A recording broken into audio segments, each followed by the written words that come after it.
They found and actually took samples of coal from around the world. Every single one of them had carbon-14 in them, no matter where they were in the geologic record. Didn't matter where they were. My fellow counterpart, creationist counterpart, Dr. Russell Humphreys, as well as the gentleman who did the original research, Dr. John Baumgartner, both put in a little bit of input here because some skeptics have said, oh, the carbon-14 is just modern-day contamination. Well, if they had read the process, first of all, they would have read that they had taken or collected roughly 115 liters worth of volume of coal.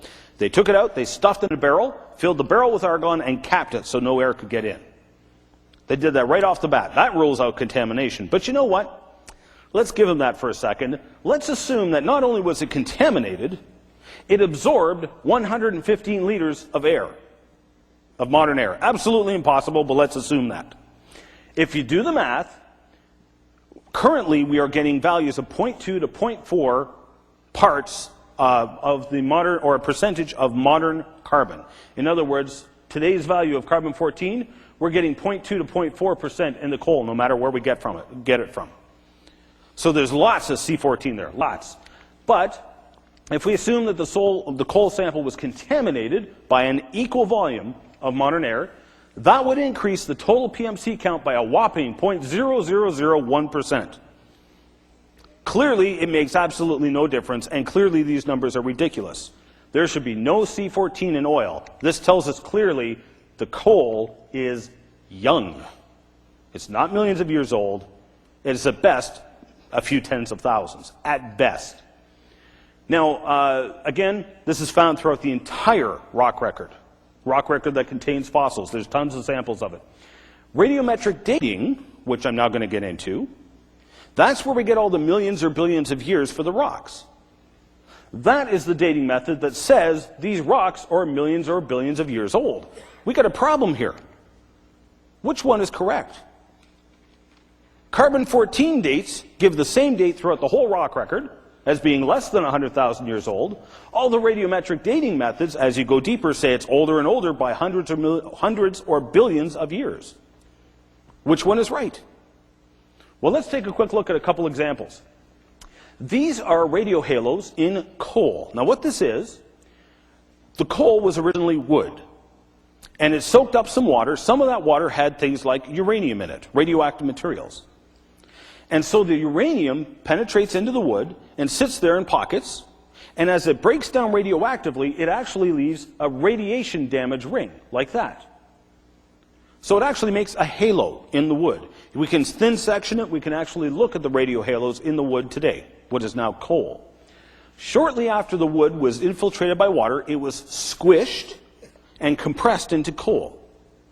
So some of the radio halos were flattened. Now some of those radio halos, after squishing, the nuclear center kept breaking down radioactively and produced a round ring on top of the flattened one.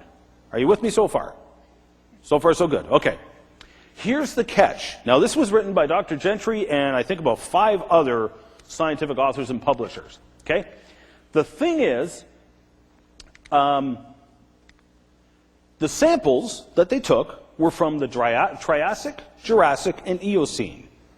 The youngest these are supposed to be is 37 million years old, according to conventional geologic ages. The oldest is 245 million years old. That's the conventional ages. Now here's the catch. There's not enough radioactivity to fill in all that time. In other words, there's been so little radioactivity that has gone on here. Here's what Gentry said. Such extraordinary values admit the possibility that both the initial, I'll translate this in a second for you, okay? Both the initial uranium infiltration and coalification could possibly have occurred within the past several thousand years. Let me translate that for you. All three layers were laid down and compressed within the past several thousand years. Noah's flood happened roughly 4,500 years ago, according to the scriptures. Conventional geology says it was 37 to 245 million years ago these layers were laid down. These radio halos just showed that that was completely false. So once again, when we take a look at different dating methods, they don't agree. Everything is pointing to a young Earth. Now what about that radiometric dating? I'm only going to come up with one example here, one specific case, and it's in the Grand Canyon. Now, I'm going to get the kids to think about this logically for a second, if you can. Did you figure out what that is yet? No? You think you know? A dinosaur molar. No, you're close. Uh-huh. A mammoth tooth. It's a mammoth molar. So make sure the parents get to see that too, okay? Have you guys seen Mammy the mammoth in Ice Age? Yes. Oh, yeah. That's his tooth. I pulled it personally. No, I didn't. Okay. Anyway, the Grand Canyon. See if the kids can figure this out. Okay, take a close look here. You see that line right there? That is actually a rock layer. Okay, it's actually a lava flow. You know, you've seen video of lavas, molten rock coming out of the ground. That is actually a molten rock layer that was then buried underneath the Grand Canyon. Okay? After the Grand Canyon was made, another lava flow up here poured down into the canyon. So which lava flow is older? That one or that one? The bottom one? Okay, why do you say that? It was there first. It was there first. Okay, does everybody agree with that? No, they all do, obviously. Okay, excellent. Well, we have a unanimous vote up here. Okay. Obviously, that is the older layer. However, when we radiometrically dated the two lava flows, take a look at what happened.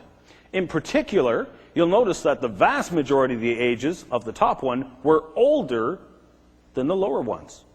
In particular, rubidium-strontium isochron is supposed to be one of the most reliable methods of radiometric dating available today. It gave an age of 1.34 billion years for that lava flow, while only giving 1.07 billion years for the lower one. It's topsy-turvy. The ages are completely backwards. However, the evolutionists then turn around and just say, oh, well, it's contaminated or whatever. There's been some mistake happened. Well, there's been multiple dating methods used, and they're quite consistent. This one quite consistently dates older than that one. But in the words of John Woodmorapee, in this book right here, which I would highly recommend, it's a little technical, but still pretty good, easy reading for the layman, The Mythology of Modern Dating Methods. I love the way John writes and the way he researches. This is how he summed it up. Because I just liked it, I'm just going to quote him. If uniformitarians are free to reject dates that don't fit their ideas, then so are the creationist scientists. The evolutionists themselves are rejecting these dates. Well then, we're going to reject them too. Just on different grounds. Okay, last thing. These little crystals are called zircons. Now you find these in granite rock. And these were actually taken up from a big drill that was put down into New Mexico granite, brought up, and inside them they have uranium. The uranium, of course, breaks down radioactively into lead, Pb2O6. For every atom of uranium that breaks down into lead, it gives off 8 helium atoms. Have you guys seen a helium balloon before? The kinds that float? Okay, same stuff. It gives off helium, okay? Now, what happens to your balloon after, if you've had a helium balloon before, I'm assuming? What happens if you leave it off in the corner for a few days? Before it pops. It falls and it shrivels up? Like that? This is my good friend Professor Emmy Clark's birthday balloon. It didn't last very long. Here's why it shrinks. The helium atom is so small, it actually goes right through the plastic or rubber. That's how small it is. And it's the same with the zircon crystals. It's so small it leaks right out of the zircon crystal. So here's the catch. What they did, the rate group took a whole pile of these samples and they made two predictions.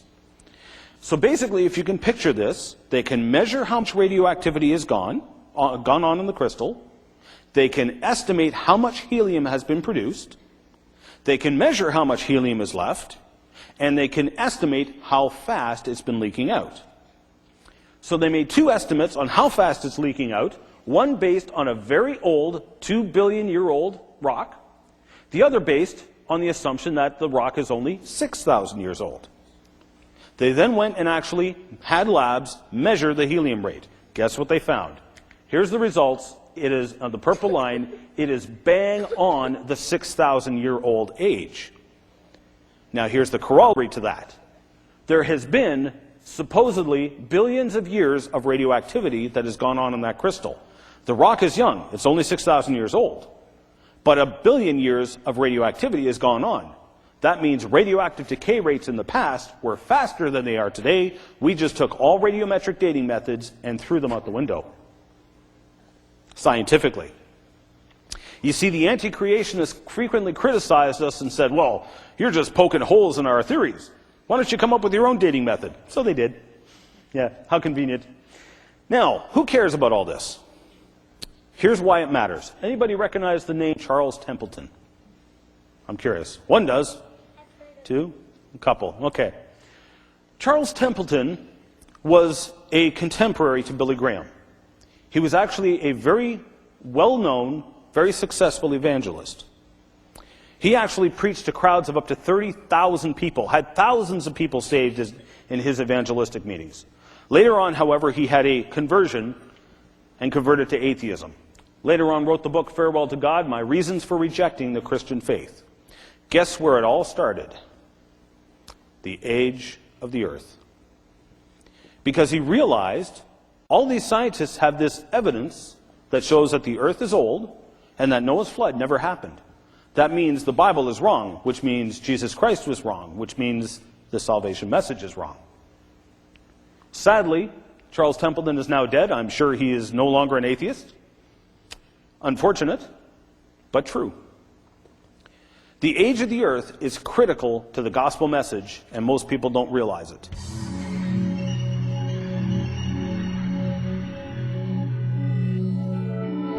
But this morning I want to touch on the idea that dinosaurs and humans actually coexisted. And I want to expose a number of evolutionary assumptions that, I don't know about you, but at least I was programmed to believe these evolutionary assumptions. For example, I don't know about you, but I was taught that people in the past were not as smart as we are now. Well, we're going to see some evidence that perhaps maybe that's a little arrogant or egotistical, certainly incorrect.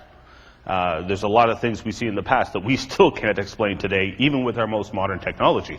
Okay, according to evolution, on the concept of dinosaurs and humans living together, dinosaurs became extinct roughly 60 million years ago, give or take. 60 million years before humans ever evolved. So, there is no question about it. Dinosaurs and humans, according to evolution, never ever saw each other. Ever. That's from the evolutionary perspective. From the biblical perspective, dinosaurs and humans were created on day 5 and 6 of the creation week, roughly 6,000 years ago. Now that's key because we just spotted a huge contrast between the two models that we can now study scientifically and examine. So let's take a look at what the two models do. Oh, and this is important too, I forgot about this. Man was originally created perfect. In other words, the death, sickness, and disease we have now came after the fact. This is not part of the original plan. This was a consequence of the curse, a consequence of the fall. And thus, people were more intelligent than we are today. Now, if you were here the first night, you heard me talking, I'm a member of Mensa, so you got to be like this super genius IQ to be a member, right? Well, the whole concept of intelligence, most people think it has to do with knowledge. It's not knowledge. It's how fast you think. So it's not knowledge-based, it's the speed of thought is what it is. It's how quickly you comprehend, how quickly you learn, how quickly you think. That's the measure of intelligence. So people were more intelligent in the past. They thought faster. And as I always jokingly say, just being a genius just means you realize you did something stupid faster than the average person, okay? You think faster. You realize, oh man, I'm in West Virginia. I'm not supposed to be in West Virginia. I think it took a wrong turn somewhere, okay? I figured that out pretty quick. Now, I mentioned this the first night. I just want to cover this in a little more detail. I actually have a replica of this. That is my replica. I leave it at home because, let's face it, it looks like a bomb. And I don't want to scare the nice border and customs officials, okay? So I leave it at home when I travel into the U.S. However, this is the Baghdad battery. And it really is a battery. Now, there's a copper tube. Get this copper tube was hammered into a tube. It was soldered together with 60-40 lead-tin solder. It has an iron rod in the middle. Get a load of that. That's 4 metals that they have refined and learned to use.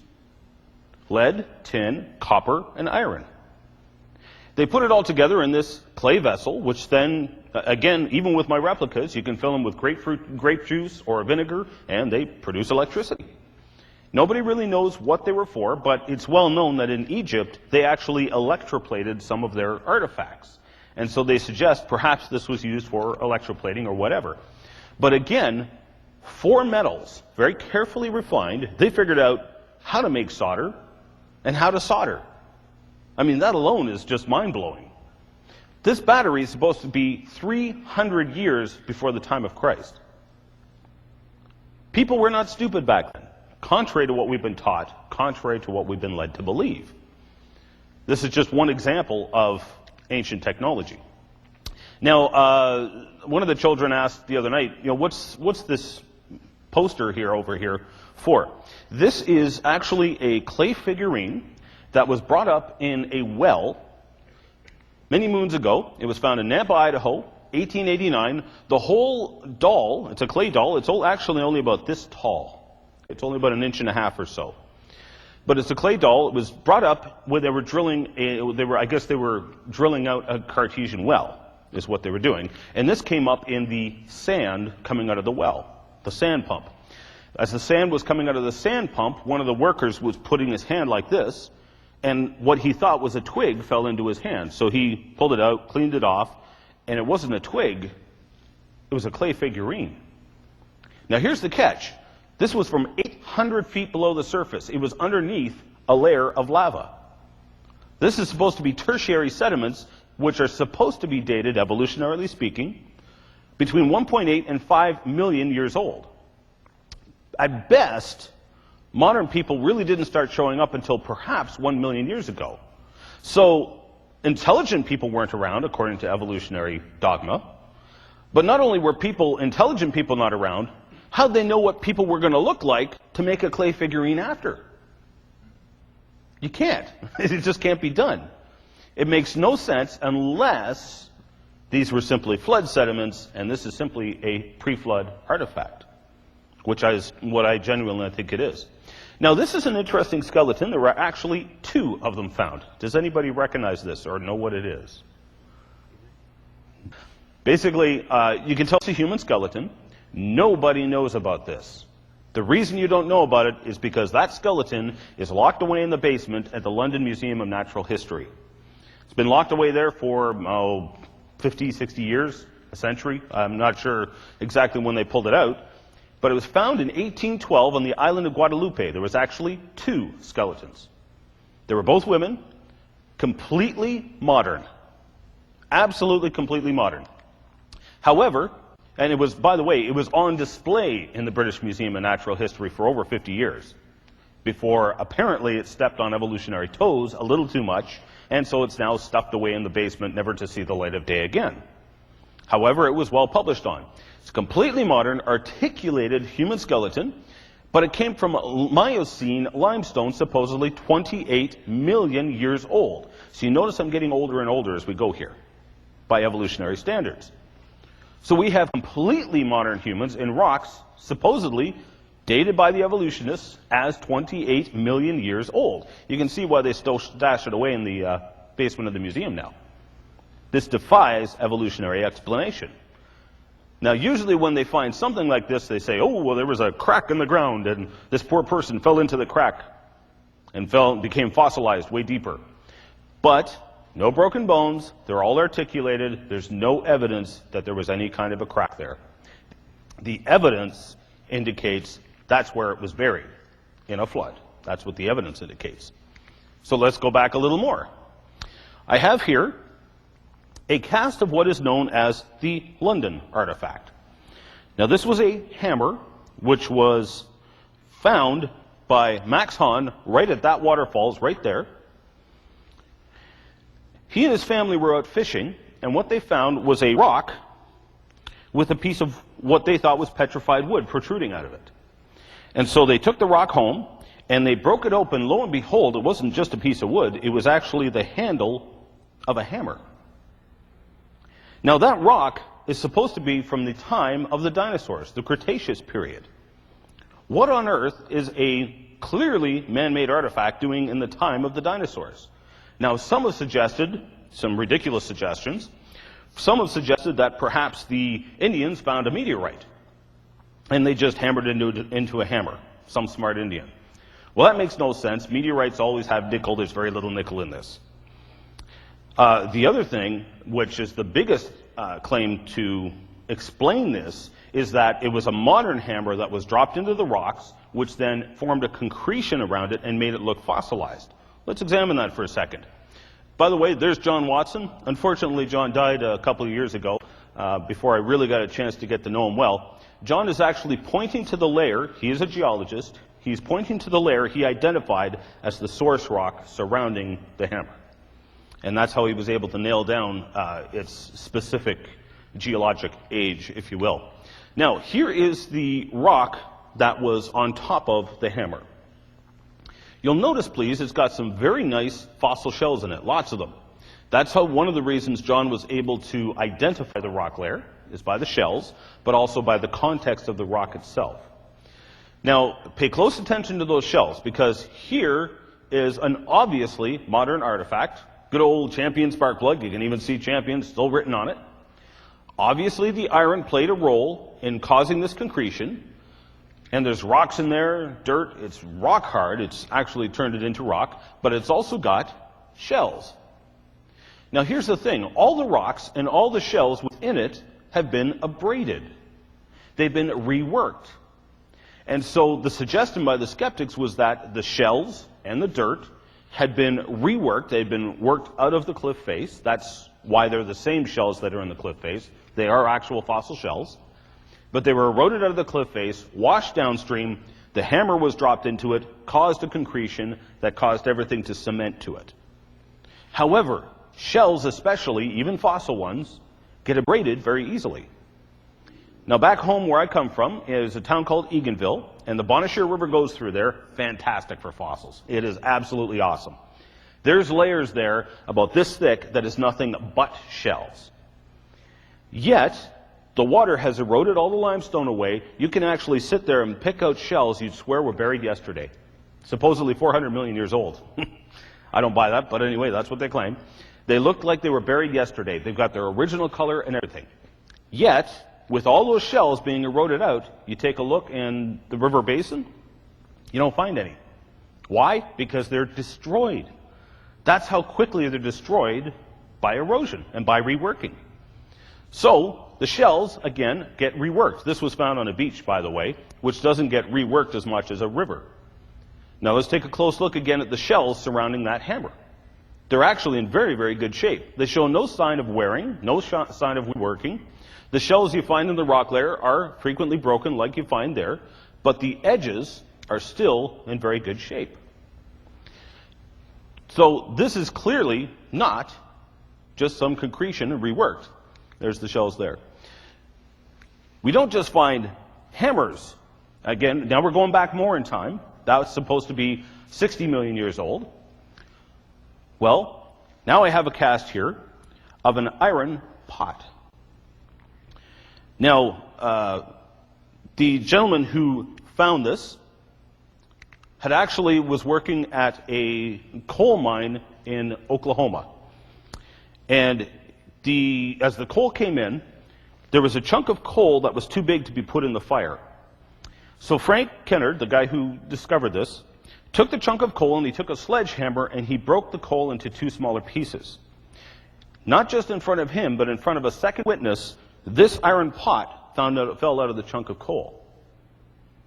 Now this coal, he dated it, or he traced it to the Wilburton, Oklahoma coal mines, and incidentally, there is a copy of his affidavit right there, signed before a notary public. That's Frank Kennard's testimony right there, written and signed and notarized. He traced the coal from the Wilburton coal mines. The Wilburton coal mines coal is supposed to be 285 million years old. This is now before the time of the dinosaurs. Now some have actually flat out stated that they would prefer to believe this was made by aliens than to assume that people made it and people were around from before the time of the dinosaurs. See, evolution has nothing to do with science or the facts. Evolution is a religion. And people believe it religiously, even believing such ludicrous things as aliens came by and accidentally dropped an iron pot, rather than coming to the obvious conclusion it's a man-made artifact in rocks that aren't supposed to be that old. That simple. Furthermore, I forgot one as well. This is I'll show this around real quick over here before I show it to the cameras. You can take a close look at this later on. This is a fossil human finger. Specifically, it is the 3rd finger from the left hand of a woman.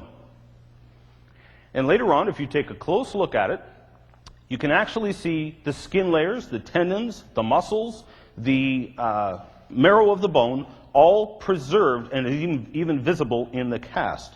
Now here's the thing. Now, did anybody lose a finger near Glen Rose, Texas, by chance? A lady? Nobody. Okay, just asking.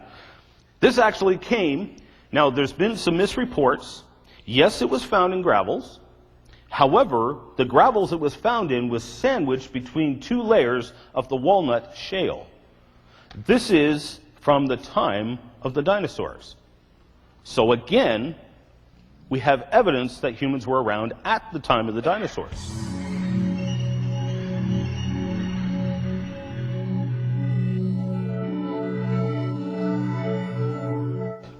The two are kind of intimately related. Where do we see pyramids today? Where else? South America, Mexico, Peru. In fact, you find pyramids all over the world.